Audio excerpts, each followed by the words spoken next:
Niccolo Machiavelli, the sharp-eyed Florentine who dissected power like a surgeon, wouldn't recognize our modern, fluffy idea of kindness.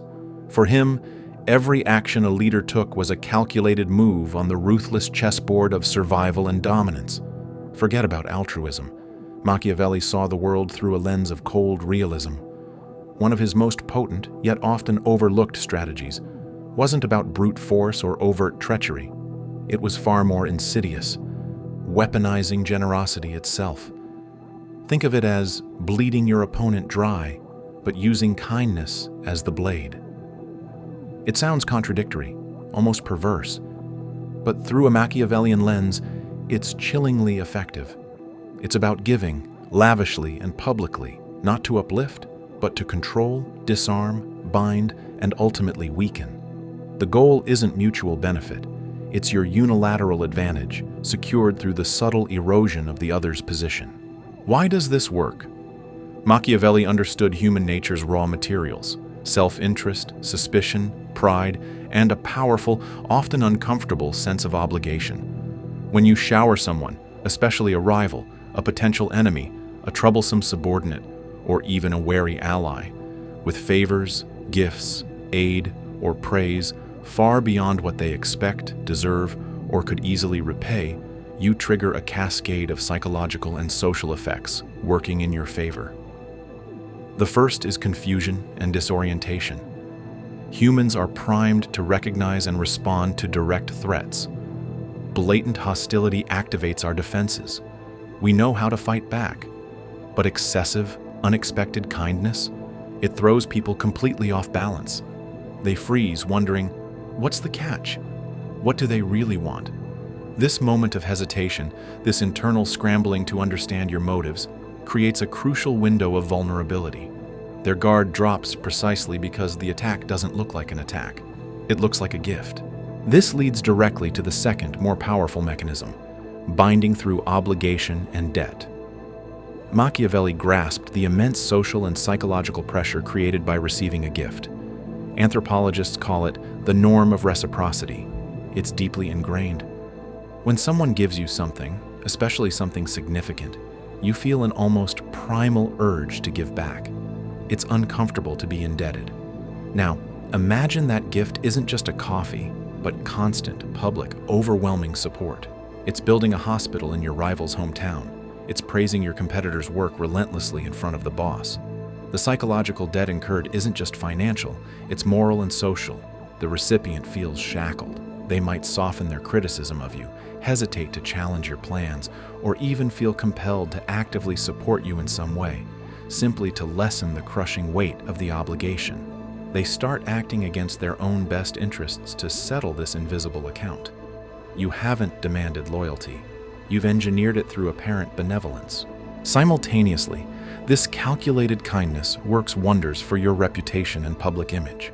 Machiavelli knew the value of perception.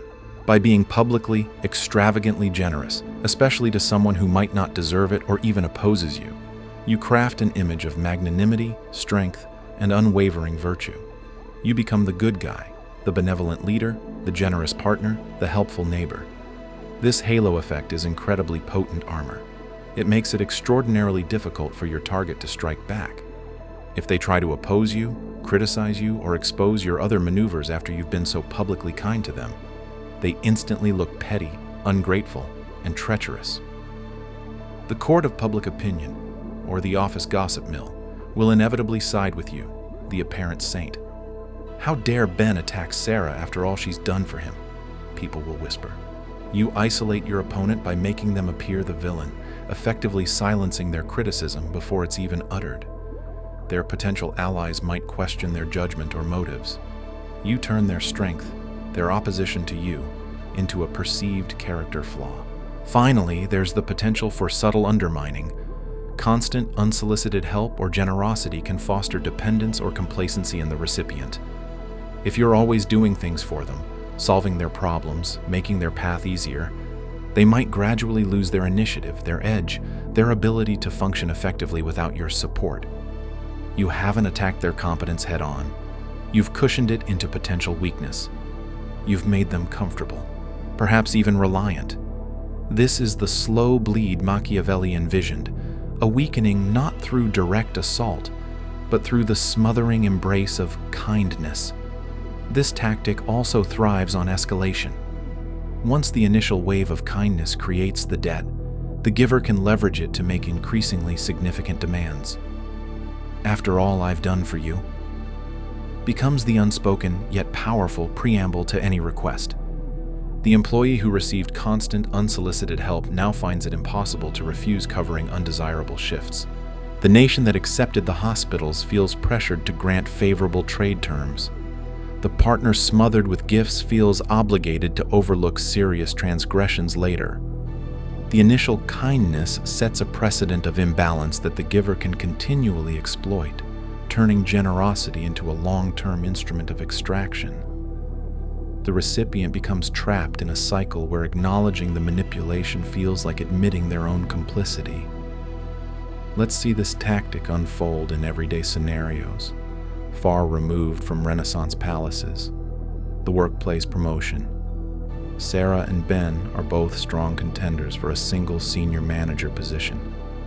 Sarah senses Ben is actively gathering support and subtly undermining her. Instead of engaging in open conflict or bad-mouthing him, which could backfire, Sarah adopts the bleed with kindness approach. She becomes Ben's most vocal cheerleader. In team meetings, she consistently praises his contributions, highlighting minor successes with enthusiasm. She volunteers to take tedious tasks off his overloaded plate, framing it as helping the team succeed. She brings him his favorite fancy coffee every Monday morning. She nominates him for an internal collaborator award. At first, Ben is deeply suspicious, but the constant positive attention feels good. It strokes his ego. His initial wariness fades, replaced by confusion and a nagging sense of debt. When he considers strategies to counter Sarah's own promotion bid, he hesitates. Attacking someone who's been so publicly nice and helpful feels wrong, even dirty. He worries others will perceive him as a backstabber. He might even find himself unconsciously advocating for Sarah in small ways, perhaps downplaying her minor slip-ups, just to alleviate his feeling of obligation. Sarah hasn't confronted Ben. She's disarmed him, bound him in invisible chains of gratitude, and painted herself as the magnanimous team player, all while making Ben less effective and decisive as a competitor. This tactic's brilliance lies in its deniability. Sarah can always retreat behind plausible benevolence. "I was just trying to help the team," or "Can praising a colleague be wrong?" This gaslights Ben, making him question his own perception of manipulation. Was it really a trap, or is he just ungrateful? This internal conflict further paralyzes him. Consider also a new executive facing resistance from an entrenched manager, Mark. Instead of confrontation, the executive employs overwhelming kindness. Public credit for successes Mark had little to do with. Unexpected perks like a better parking spot, constant deference in meetings. Mark, initially wary, starts to rationalize. Maybe this new boss isn't so bad. They clearly recognize my value. His defensiveness melts. He stops gathering ammunition and might even undermine other rivals for the executive, believing he's aligning with a powerful, appreciative ally. The executive hasn't won loyalty. They've purchased compliance and turned a potential enemy into an unwitting asset, draining Mark's independent power base. Geopolitical maneuvering. Country A desperately wants access to strategic rare earth minerals found abundantly in a remote, underdeveloped region bordering Country B. Country B is wary, perhaps even hostile to Country A's ambitions.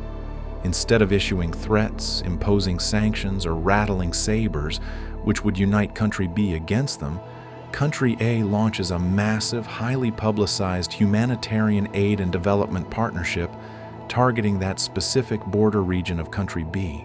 They build state-of-the-art hospitals and schools, far superior to anything locally available. They send teams of top doctors and engineers, providing free services and training. They offer hundreds of fully funded scholarships for students from that region to study at prestigious universities in Country A. On the surface, it's pure, selfless benevolence. But Machiavelli would recognize the trap. Country B's government is now ensnared. Rejecting this aid would make them look callous and uncaring towards their own citizens who are visibly benefiting. Accepting it creates massive dependence and an immense, unpayable debt of gratitude. Criticizing Country A's other policies, especially their interest in the minerals, becomes politically toxic domestically and internationally. How can they condemn the nation building their hospitals? Country A subtly gains immense influence over the region's population, sways local opinion in their favor, and makes any strong political or military opposition from Country B's central government appear unreasonable and ungrateful. The minerals? Negotiations become tilted in Country A's favor, cloaked in the language of ongoing partnership and mutual benefit arising from their initial kindness. The aid wasn't charity. It was a strategic down payment on control and future exploitation, exploiting the human tendency to rationalize the behavior of those who are nice to us. We want to believe the kindness is genuine, downplaying ulterior motives because accepting it's a weapon forces us to confront a colder reality. The personal relationship and everyday power. After a significant argument where partner A feels wronged by partner B doesn't just apologize. They go wildly, extravagantly overboard. They arrive with absurdly expensive gifts, jewelry, the latest gadget, a weekend getaway voucher. They declare their love in grand, poetic, public gestures. They take over all household chores without being asked, cook elaborate meals every night, and become excessively attentive to partner A's every whim. While this might seem like intense remorse, a Machiavellian lens reveals a potential power play. Partner A feels overwhelmed by this tidal wave of kindness. Their justified anger gets drowned out. They feel guilty for having been upset in the first place. Look how much they're doing to make it up. The weight of the perceived debt, the gifts, the effort, the declarations becomes immense. This makes it incredibly difficult for partner A to voice lingering concerns, set necessary boundaries, or address the original issue in the future. They fear seeming unreasonable, petty, or ungrateful after such a grand display of generosity and sacrifice. Partner B gains control over the emotional dynamic and the narrative of the conflict, using the sheer, smothering weight of their apparent benevolence to silence dissent and avoid accountability. The original problem remains unresolved, buried under a mountain of gifts and gestures. Think also of a landlord facing tenant complaints about rising rents or maintenance issues. Instead of fixing the core problems, the landlord suddenly becomes extraordinarily kind. They organize lavish building-wide parties with free food and drinks. They hand out unexpected gift cards around holidays. They personally fix a minor leak for a complaining tenant, making a big show of it. This conspicuous generosity isn't about improving living conditions. It's about deflecting criticism and creating debt. Tenants feel awkward pushing harder on the rent increase or the broken elevator. Complaining feels churlish after the party and the gift card. The landlord hasn't solved anything. They've used small, visible acts of kindness to bleed away tenant solidarity and resolve, maintaining control while silencing dissent through manufactured gratitude, a low-cost investment in power.